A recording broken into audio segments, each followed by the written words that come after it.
大佬啊，呢個世界唔係每個人都係心理學家。如果你個仔努力讀書返嚟，你面無表情咁講句我好高興，佢只會覺得你呢個老豆老母係咪食錯藥？用正常人嘅邏輯去睇，呢本書根本就係一套極端唯心主義嘅精神操。但如果你信到十足十，你就真係傻仔啦。今日我就要用最挑剔嘅角度，同大家拆解呢位哲人同青年之間嗰場好似洗腦咁滯嘅對話。一、創傷唔存在，你係咪搞笑啊？書入邊最令我眼都突埋嘅觀點，就係哲人斬釘截鐵話，心理創傷根本不存在。佢話決定我哋嘅唔係過去嘅經歷，而係我哋點樣去解釋呢啲經歷。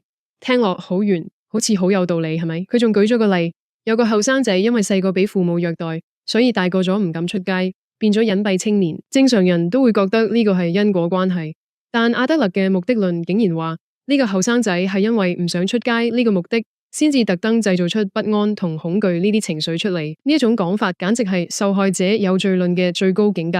如果你同一個大腦杏仁核已經物理受損、患有重度抑鬱嘅病人講，你唔係病，你只係為咗達到某種目的而揀唔開心，我保證你唔會得到被討厭嘅勇氣，你只會得到被物理超度嘅機會。哲人仲好淡定咁話，發脾氣都係捏造出嚟嘅手段。我諗佢一定未見過有人係純粹因為低血糖或者趕時間而着火。佢將所有複雜嘅生理同心理反應全部當成係一場有預謀嘅舞台劇。二、課題分離，政治利己主義嘅法律外衣。跟住我哋講下全書嘅靈魂，課題分離。哲人教人要分清楚邊啲係我嘅課題，邊啲係人哋嘅課題。佢嘅金句係：我點樣做係我嘅事。例如討厭我係人哋嘅事，聽落好似好灑脫。老細叫你交報告，你射波遲咗1個月都唔交。老細發晒火，你心諗交唔交報告係我嘅課題，老細發唔發火係佢嘅課題。佢討厭我，假是佢嘅課題，與我無關。如果你真係咁樣諗，你唔係有勇氣，你係純粹嘅職場毒瘤。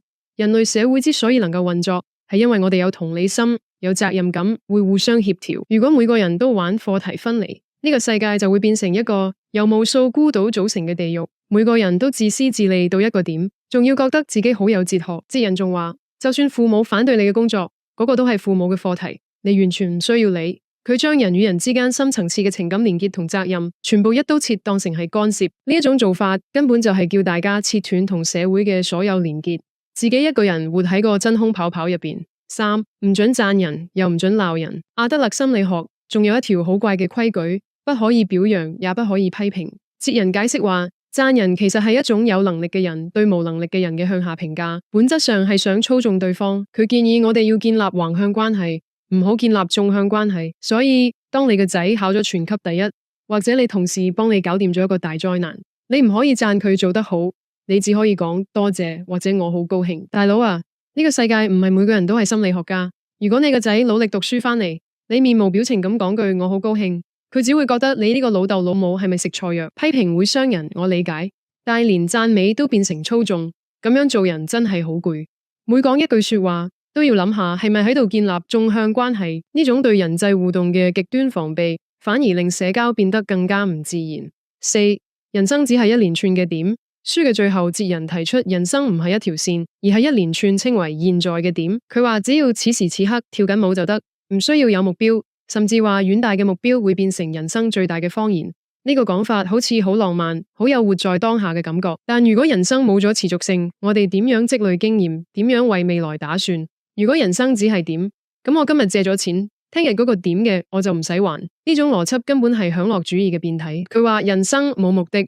人生嘅意義係由你自己決定嘅。呢一句說話固然好聽，但當佢叫你放棄對未來嘅規劃，只係盲目咁喺度旋轉起舞嘅時候，你就要小心呢種思維會令你變成一個冇責任感嘅浪子。五、共同體感覺最矛盾嘅終點。當你以為阿德勒係叫你做個自私鬼嘅時候，佢突然又越野拉力賽咁話人生嘅目標係要追求共同體感覺，甚至要將範圍擴大到宇宙、植物，連死物都包括在內。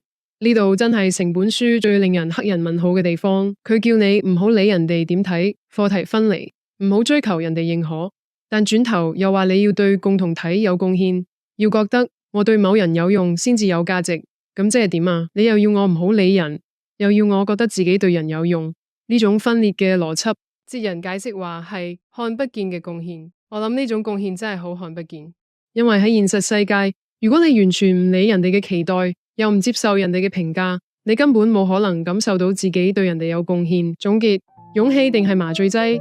睇完呢本書，我最大嘅感受係呢套理論係一套極之完美嘅精神防禦機制。如果你人生過得好失敗，阿德勒會話唔關過去事，係你依家揀嘅，只要你依家轉變心態就得。如果你人緣唔好，佢會話嗰個係佢哋嘅課題，你有被討厭嘅勇氣就得。呢啲說話好似好有力量，但其實係一種精神麻醉，信晒你就真係輸。佢叫你否定客觀現實，否定過去嘅創傷，否定人際關係嘅複雜性。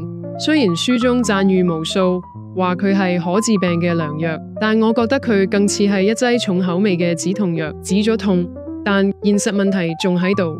不過如果我哋退一步，唔好盲目將佢當成神科金句，呢本書其實係提醒我哋唔好俾過去同人哋嘅眼光鎖死自己。真正嘅強者應該係有權力承認過去嘅傷痕，同時勇敢去同世界正面交鋒。所以讀呢本書嘅時候，記得帶埋你嘅質疑勇氣，當佢係一種逆向思考嘅參考書，而唔係照單全收嘅聖經。咁樣你先可以喺保持清醒嘅同時，真正揾到行得出真空抱抱，又可以喺現實世界擁抱人際關係嘅真正勇氣。